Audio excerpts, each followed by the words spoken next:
You want to change your life? Stop waiting for people to clap for you. Stop needing someone to tell you that it's okay for you to be who you are. Because the truth is, as long as you're chasing validation, you're doing things for the wrong reasons. You're not being led by purpose, you're being pulled by approval. And by doing that, it's going to keep you stuck in cycles that don't serve you. At some point, you got to decide, am I doing this to be accepted, or am I doing this to become who I'm meant to be? Because those two roads don't lead to the same place. You weren't created just to impress people. You were created to become the best version of yourself by becoming resilient, by becoming disciplined, by becoming consistent, by becoming confident. And the moment that you stop needing someone else's approval is the moment that you start becoming. But here's the part that most people never even realize. They've lived most of their life trying to be accepted instead of just being themselves. And it's not always obvious. You're not just walking around thinking, I need everybody to like me. I hope everybody likes me. It's more subtle than that. It's a subconscious program that you have going on. And because it's subconscious, because you're on autopilot, you don't even realize that you're doing it. But the signs are all over your life. You say yes to doing things that you don't want to do because you don't want to let anybody down. You water down your real thoughts and what you want to say because you're worried that somebody might not like it.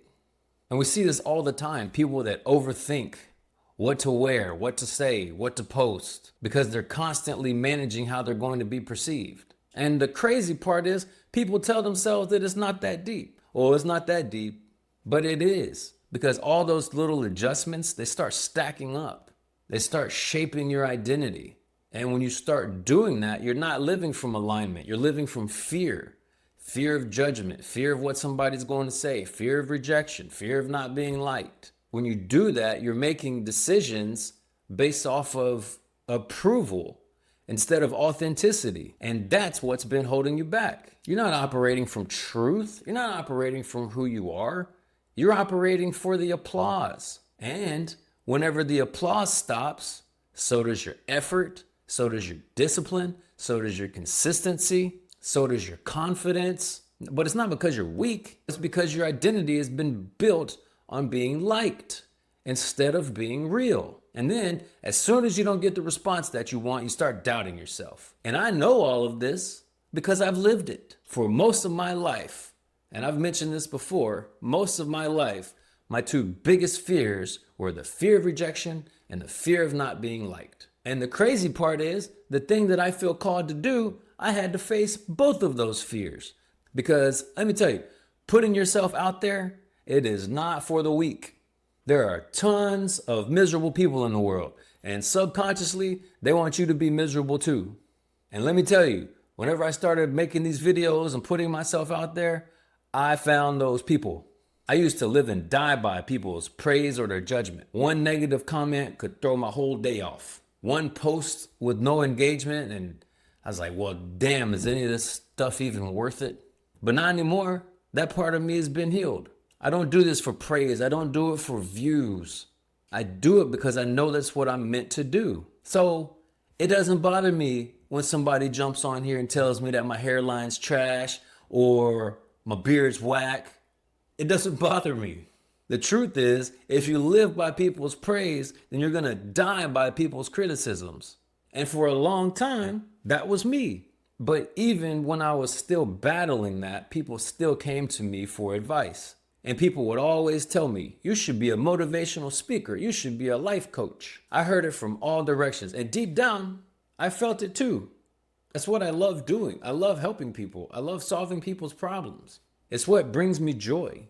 But I never really moved on it. I mean, I gave advice and tried to help people that, sought me out. But for years, I would feel it like deep in my spirit, like God talking to me. And what I heard was, the longer that you wait to put your message out there, the longer that somebody else has to struggle because you're scared to do what I'm telling you to do. Now, I heard that years before I did anything with it. And a lot of that was because it required me to face my two biggest fears. But now I live the same way that I'm telling everybody else to live. Do the thing that you feel like you're supposed to do, even when nobody's watching, even when you're not getting praise or attention, even when it feels like nothing's happening. And that's how you show God how serious you are. Show him what you're willing to go through, what you're willing to push through to become who you've been created to be. Even this video right here, it might get 20 views. Somebody might say, I don't know what I'm talking about. Or, man, this sucks. And that's okay. It's not for everyone, but it is for someone. And for that one person, it may change their entire life. And that's what it's about. Because I know if I just keep showing up, keep doing what I feel on my heart to do, keep watering that seed, at some point, that seed is going to sprout. And that's the same thing that you have to do.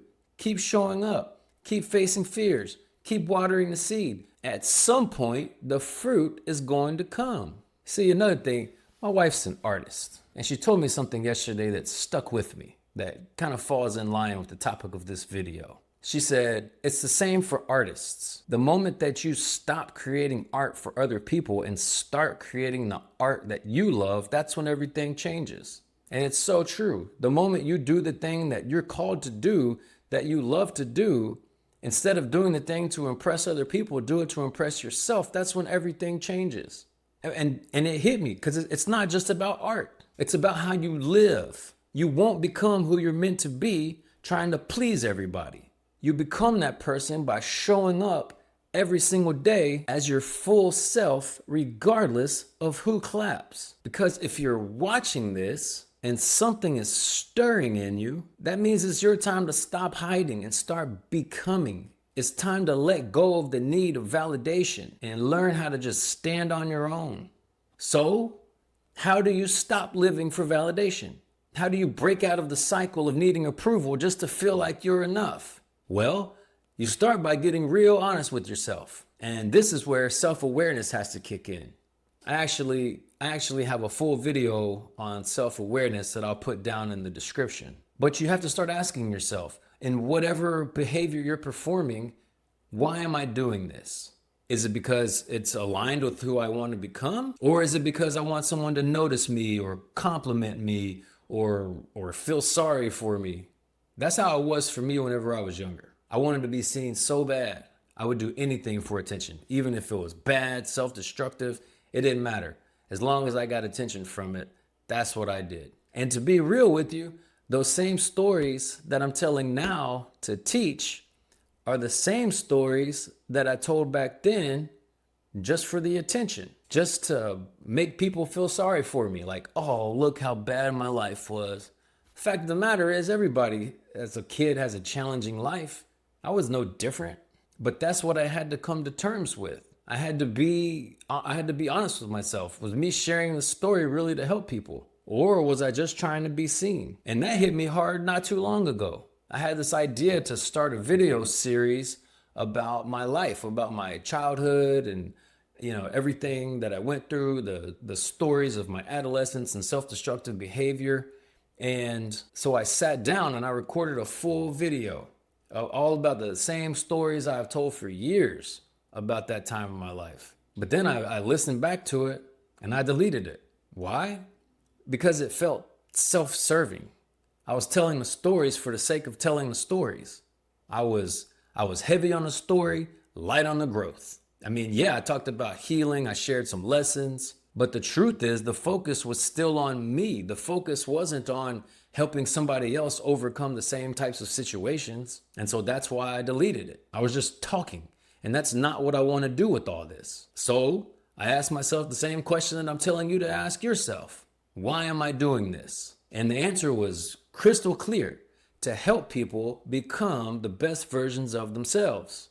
And so when I held that video up against that mission, it didn't align. And so I deleted it. The message didn't match the man that I'm becoming. So I built a new video and ultimately a whole series of my life. And it actually reflects the person that I want to become and the message I want to spread. But that's the first step, awareness. Because once you see the pattern, you can break it. Once you start noticing why you do certain things, like the real reason, the underlying reason why you do certain things, once you notice that pattern, you can then break it. And from there, you can choose to be more authentic instead of doing things for the accolades or the attention or whatever. You can do it from a more pure and authentic place, something that's more aligned with who you really are. So here's how you start breaking free from it. Number one, get real honest about where you're still performing. Ask yourself, am I doing this because it's right for me or because it'll make someone else finally see me? Number two, you got to start clapping for yourself. Make promises to yourself. Keep the promises to yourself. That's the best way to build confidence in yourself, is making promises and keeping them. I've struggled with that. I say, oh man, I'm waking up early and then I sleep in. And in the past, it'll be, I am not drinking this weekend. And then I would drink. I was constantly breaking the promises I made to myself. But now, as of yesterday or 2 days ago, I've been sober for 90 days and I feel great. And I kept the promise that I made to myself. And so that has built my confidence. I've been waking up every single morning at 4 a.m., even when I don't feel like it. This morning sucked. I would have rather have slept in next to my beautiful wife, but I made a promise to myself. Like Kobe Bryant said, I'm not negotiating with myself. And so I got up, could barely open my eyes walking around, and I went outside and went for a walk. Because that's who I'm becoming, a man that keeps his word to himself. And that's what you have to do. That's what builds your confidence. The third thing is you need to detach your identity from the outcome that you're seeking. You're not your likes. You're not your comments. You're not your successes or your failures. You are who you decide to be, period. The last thing, you need to take up space without apologizing for it. Say what's real. Post the thing. Show up as your full self, even if it's awkward, even if it's not polished, because the more you do it, the less power the need for approval has over you. But the most important thing, and this is the awesome part, is by you doing it, you acting in your full self, you being fully authentic, you stepping out, putting yourself out there, not worrying about other people's judgments or criticisms. By you doing that, you give other people permission to do the same thing. And there are so many people out there that are just yearning to fully feel like they can be themselves. It's exhausting, dialing it back and feeling like you're unable to fully be yourself. And there are people out there that want that so bad for themselves, but they just don't have the courage or the confidence yet. But seeing you live authentically, it could give them the green light to do the same thing. And this reminds me of a quote that Tupac had one time. He said, I'm not saying I'm going to change the world, but I guarantee you that I will spark the brain that will change the world. And if you dissect that quote, you see what it means. I might not change it, but I can give somebody else permission to change it. And they might go, real far in life, affecting tens of millions of people based off of me giving them the confidence, based off of you stepping out authentically and giving somebody around you in your circle the confidence to do the same, and they may go and change the world. But the catalyst would have been you facing your fears, not worrying about the claps and the adulations and all that other stuff, and just doing the thing that you're called to do. You're not just doing this for you. You're doing it for the person that's watching you, the person that's waiting to see if it's safe to be real, waiting to see if they're allowed to be who they really are. But before they can ever get that permission, you have to give it to yourself first. You have to decide and come to the realization that being real is more important than being liked. You have to decide that alignment is more important than approval. That's why you have to stop waiting for somebody else to co-sign your purpose. You have to stop watering yourself down to make other people feel comfortable. You have to try to stop being liked by everybody and start learning to respect yourself and everything that is within you. You show up anyway. You speak the truth whenever your voice is shaking. You create what's in you. Even if nobody's clapping, even if nobody's paying attention, you start clapping for yourself. You celebrate your consistency, not just your outcomes. Because that's how confidence is built. That's how identity is formed. And every day you need to remind yourself, I don't need to be liked to be valuable. I don't need permission to move. I'm not doing this to be approved. I'm doing this to become who I was created to be. And that shift right there, that's how you break free. That's how you move forward. Now, imagine this. You stop overthinking every word. You stop second guessing every move you make, every post you write. You stop shrinking yourself just to make somebody else feel comfortable. You speak without trying to manage everybody's reactions. Like, just speak. Just speak your truth without needing the approval and without fearing the judgment of other people. It's tough, but if you do it often enough, it's not that scary anymore. Another thing, you just create without asking if it's good enough. If it's good enough for you, then that's all that matters. Because the people who are looking for you, the people who resonate with what you have to say are going to find you. But you're not giving anybody a chance to find you if you don't do anything about that burning desire that's in your heart because you're scared. You need to learn to show up without needing to be clapped for or approved or praised. And guess what? You'll feel lighter. You'll feel free. You're not carrying the weight of who you think you have to be. You'll finally be walking in who you actually are. And you won't burn out because you're not pretending anymore. It's so much lighter when you're free to be authentically you. You're not bouncing between confidence one day, insecurity another day, because you're rooted in something that's deeper than the feedback of other people. You don't just feel strong when things are going well. You feel grounded no matter how they're going. And here's the best part. That version of you, it's not some future dream. That version of you is already living inside of you right now. Underneath the performing and the pretending and the people pleasing. And the more that you let go of the need to be liked, the more that real version of you can actually breathe and start coming out for the benefit of not only you, but everybody around you. And I'll tell you from experience, when you finally get to the point that you don't give a what some stranger on the internet says to you, when you no longer need your friends or your family or anybody around you to validate what you're called to do, that is the most free that you will ever feel. And it is worth every single ounce of effort that it takes to get there. Because the truth is, it's always worse in your head. You build it up so big in your mind that it freezes you and you don't do anything. It keeps you, and it keeps a lot of people from ever stepping into their full potential. But once you can finally break that illusion, then you can finally start living. So, here's what I want you to do. Start small, but start now, today. Do one thing today that's 100% you. Not filtered, not overthought, not watered down. Do the thing that makes you nervous. Do the thing that you're scared of. That you're scared of other people's judgment. That you're scared of somebody not liking it. Do those things. And when that fear pops up, that little voice that says, what if they don't like it? Remind yourself, you're not doing it for them. You're doing it for the future you. The version of you that's free. The version of you that doesn't flinch. The version of you that doesn't fold. The version of you that walks in alignment and truth and not performance. Because that version of you, it's already in there. And it's time to let them out. If you felt this, drop a comment below. Tell me what you're letting go of. Is it other people's approval?